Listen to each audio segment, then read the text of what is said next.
खिद्रापूर बोरगाव मार्गावर घोसरवाड दत्तवाड कृषी विद्यालयाजवळ रात्रीच्या सुमारास दुचाकी अपघातात तरुणाचा दुर्दैवी मृत्यू झाला.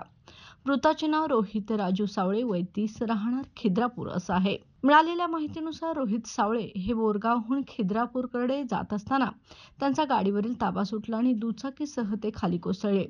डोक्याला गंभीर दुखापत झाल्याने त्यांचा जागीच मृत्यू झाला. रात्री अपघात घडल्याने कोणालाही त्याची माहिती मिळाली नाही. मात्र सकाळी रस्त्यावर पडलेली दुचाकी दिसून आल्यानंतर स्थानिकांनी घटनास्थळी धाव घेतली व पोलिसांना कळवले. या घटनेची माहिती मिळताच कुरुंदवाड पोलीस ठाण्याचे संतोष साळुंखे यांनी घटनास्थळी भेट देऊन तपास सुरू केला आहे. तारान्यूजसाठी प्रतिनिधी रवी धुमाळे, दत्तवाड.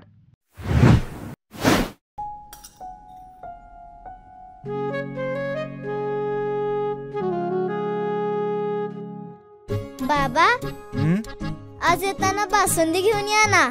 अगं, कालच आपण आईचा वाढदिवस होता म्हणून आणली होती ना.